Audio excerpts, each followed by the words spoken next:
and recreate the brand. What was the base you were starting from at that point? And how old were you at this point? 26. I think I was 25, 26. I just like had a unhealthy relationship with the way I worked and even the food I ate, and like I wasn't healthy. I wasn't doing well. Didn't look great. Like didn't feel myself. Like I didn't want to look at myself in the mirror. You didn't want to look at yourself in the mirror? Yeah. Because I didn't like who I'd become, and like I didn't like what the brand had become either. And the brand was my life. So it was like, this whole needs to change. When you say you didn't want to look at yourself in the mirror, do you actually mean that? Or are you saying that as like a figure of speech?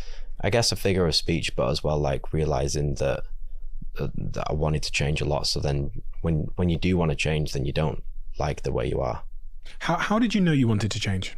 I mean, that sounds like a slightly peculiar question, but I always think about what it takes for someone to have one of those moments in their life where they go, do you know what, enough is enough. Yeah. And sometimes I've always like pondered, I think I've said it a few times on the show, like, do people have to reach a certain rock bottom in their lives before they go, do you know what? 100%. And I see this with people now that we inspire with 247, or who will send me a DM and say, look, you've changed my life through this or that. I think the best view of heaven is from hell, right? I think you've got to get to the bottom of that mountain to start reclimbing it. I think if you just sit around in the middle somewhere and life's just is what it is, that was what I was going through. And like I had a girlfriend and we'd split up, and that was terrible. And yeah, the brand wasn't doing well. I got told it was unprofitable, and like I was just in this fucking, what for me was rock bottom. And I know it doesn't sound bad compared to a lot of other people's lives, I understand that, but for me, for where I'd been on the trajectory that I thought I was on, it was rock bottom. So that was like the reset.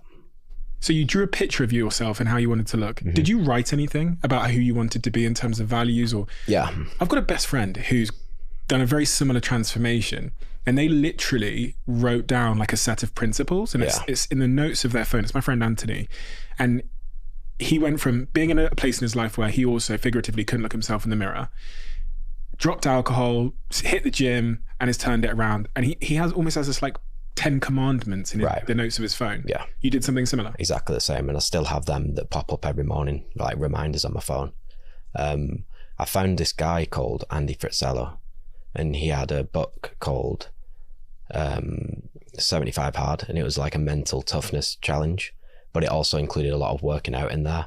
And it was like, no alcohol, drink this much water, read this much of a book, and just do it every single day for 75 days. Write down 5 things you're going to do that day. And I did that, and I started doing it, and I started seeing like these crazy results in my life, just with everything, just the way I could structure my day, and knowing that like I had to put 2 workouts into a day. One had to be outside, one had to be inside. So structure the rest of the day around that. And then I started learning how to plan my day out better, and where the time was where I could go and do these other things. And like every night I would read 10 pages of a book, whichever book that was, from all the Ryan Holiday books and Robert Greene and everything like that. So I was learning all these things whilst I was also doing this mental toughness challenge, and it was like a 75-day thing. And I remember getting to the end of it and just thinking, fuck, like I looked at myself then and I was like, okay, I can see the change. And you know, when you can see change, that's when you like really go into it. You start getting obsessed when you see whether it's success or like your fitness levels go up, or just the way your energy levels are every day, and just figuring out that like these little indicators are changing the way I am. And then at the same time, we were really working on the business. So the business was starting to see a bit more success, and that whole thing, the cadence of that just kept rolling and rolling and rolling.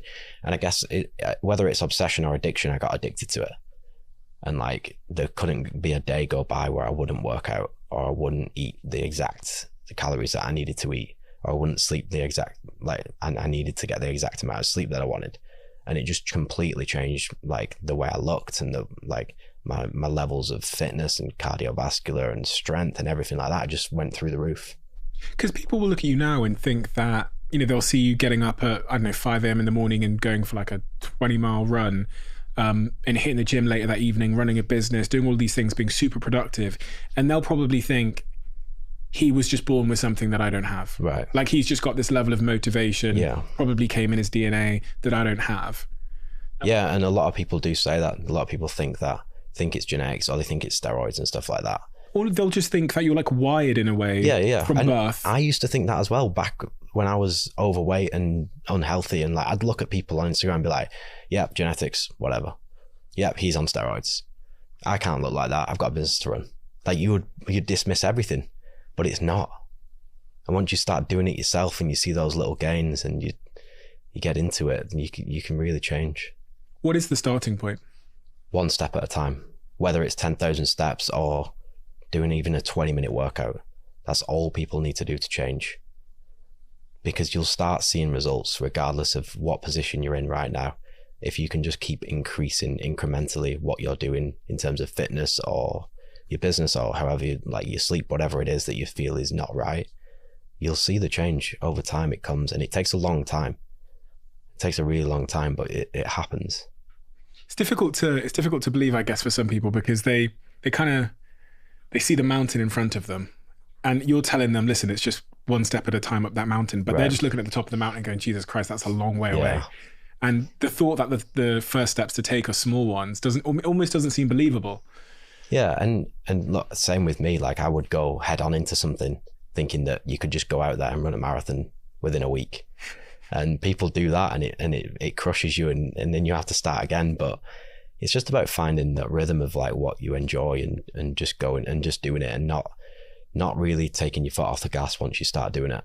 So jumping back to 2018 then, so the business is stagnant during that period of time, and you go on this process of reinventing yourself. You also go on the process of reinventing the business. Yeah. What does that mean? How did you reinvent the business? We stripped back all the wholesale that we were doing, and we focused on the D2C. So we went into this weekly drop thing, and it was just before like COVID happened, and James, who is the chief product officer, was like super keen on moving our production out to Portugal. It was currently in the UK and Italy, and it was making no money. And I had so many arguments with him about it, and like hated this way of thinking that he was doing and like what he wanted to do with the business. And it got to like we had a massive heated argument about it, and it was so right for the business at the time, and I just didn't know it because I weren't accepting of like changing the way we were working, and I didn't understand that you could go and do this other thing and produce in a different way than what we were doing. And like full credit to him, he completely changed the whole like margin of what we were doing. So James was doing that for like 9 months straight, and Mike was doing all these new graphics that was going to change the way the brand looked. And then I came out to LA a few times and found these t-shirts that I really loved and these cargo pants that I loved, and then we started putting all these three things together through all of us. And then I have a guy called Stefan who was doing all the website maintenance and everything like that, and we changed the way the website looked and the whole vision of the brand, and we deleted everything off social media and just like restarted, and it started working. And we put like 300 t-shirts online, and we sold 300 in a minute. And then the next week Mike did another design, and we'd sold 600 in a minute, and then 900 in a minute. And then it was like, fuck, we actually do have a following here.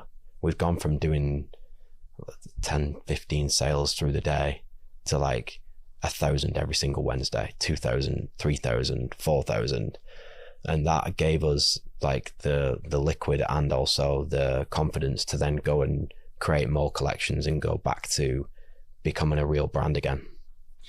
As you were saying that, it made me think about how so many people aren't successful in their lives, or aren't as successful as they could possibly be because they haven't gotten out of their own way. And that was me 1,000,000 times over. And just like having that open-mindedness and listening to other people and knowing that you're not right with everything is such a fucking huge thing. It's difficult when I think, especially if you're a young CEO, because you're probably already a bit insecure. Right. Yeah, 100%. Yeah. Like you feel like you should know everything, so you're like overcompensating by... But then as well, like the business was growing so much that I would have only just restricted it if I would have stayed in that CEO position, even though I was learning a lot and listening to a lot of things. And we had to bring people in because we were like busting at the seams. We didn't have enough staff, and like the revenue was going crazy, and we didn't know what to do with ourselves. We're all running around like headless chicken. There's only like 20 people in the business, and we were doing like 35 million revenue, and it was like, fuck, what are we going to do? We're going to do 50 million next year, but we don't know what we're doing. Just like so silly, but yeah, you just funny. I was going to say, from the outside, it looks like you had it all together. Oh, of course it does, yeah. For the whole 13 years, it kind of looks like that.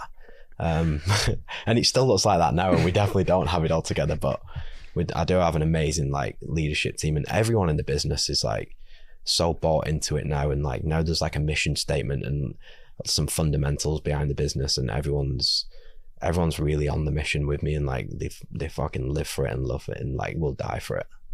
You've created a pretty amazing company culture. You were talking about it there. Yeah. How have you done that? It's not really, I'm not gonna sit here and take credit for that. I'll take credit for like the gym that we have in there, and the way we like everyone works hard, but also like the CEO that came in, Spenny, he's all about people over profit every day of the week. Whatever it is, it's people first. So we have such a good like group, like the leadership team he's brought in, and like everyone who's involved with the business now, it's just constant like transparency, and here's where we're going, here's what we're doing, here's what's wrong, here's what's right. We need to focus more on this, we need to do more of this, and just giving them everything that they want. And like, even though it's, yeah, you got to work hard, you got to work fucking hard, we're still like, we're probably the best place to work for that I know of. Self-awareness. I've spoken to a lot of founders that have been very, very successful, especially out of Europe. And one of the things that they all seem to have in common is at some point in their journey, they developed such a high self-awareness that, as we kind of said, they got out of the way of the business and just focused on the thing that they're good at. And that's pretty much what it looks like you're doing now. Yeah, and I hope that's right. And I've seen people do that and get it wrong, but for me, I think it is right. I'm not a businessman, and like, for me to be the CEO of this business that's growing rapidly and has all these people involved with it, like, all I would do is stump the growth of it. So like you said earlier today, like, there's people that are so much better at things than you, and if you can bring them into your business, they can get on with that stuff and do 10 times better job than you can, and lay the foundations for it to become $500 million or $1 billion brand or $10 billion brand, and you can focus on what you're actually good at. How do you get them to come? I think, like you said then, like company culture. Like, if you see Represent on LinkedIn or something, you're gonna look at it and think, fuck, I want to be in there. These guys and girls are getting after it, like doing gym sessions together at 6 a.m. and they're all out, and they're just enjoying the workplace. Like, but that comes from being a successful brand. You can't just do that from the get-go. You can't just build a gym with no money, right? So you've got to build that level of success, and then you're able to reinvest into the brand rather than into your stock and building the actual size of the company. Because this is always the issue that I hear specifically like young founders or early stage entrepreneurs talking about is, okay, Steve, I get it. I know we need great people, but how do I persuade great people like Spencer? It's Spenny, right? Yeah, Paul Spencer. Yeah. Paul Spencer. How do I get him to come work here? Right. When he's working at like Puma, he was at Puma, wasn't he? Yeah, he was. How did you get him to come from Puma to Represent? Built a relationship with him over many years. James was in contact with him for 5 years since we first met, and then as the business scaled, he saw what we had. Like, he saw what me and Mike had together as brothers, and he saw what me, Mike, James and Steph had as like a leadership team, and he wanted to be involved with it because he knows that there's no other options for us. It was like, we're building this, there's no ceiling. Like, what is Represent in 10 years? Like, what can it be? And he says it every day. It's like, gives me fucking goosebumps walking in here, because there's no limit to it. Like, we can do everything. If we can sell sportswear, we can sell vintage t-shirts, and we can sell salt. Like, it's insane. We can do anything. It's not really a brand anymore. It's like a lifestyle. Of all the business decisions that you've made, where does hiring a CEO to run the business and you stepping out of the way rank? Number one. Really? Yeah. My life's just so much better now that he's involved with the business, and there's a lot of weight taken off my shoulders. It's not the first time I've heard this. I think Ben Francis would have said the same. Yeah, I bet. You know, and Julian at Huel said the same, and that putting someone in that CEO role where it's both like not enjoyable for you as a creative, but also it's not good for the business because it's not your skill set. And that, yeah, it wasn't enjoyable for a long time, and you do it because you had to do it. And if I spent 6 hours in that role of a CEO, to then come out of my room and be like, Mike, let's go and design this thing,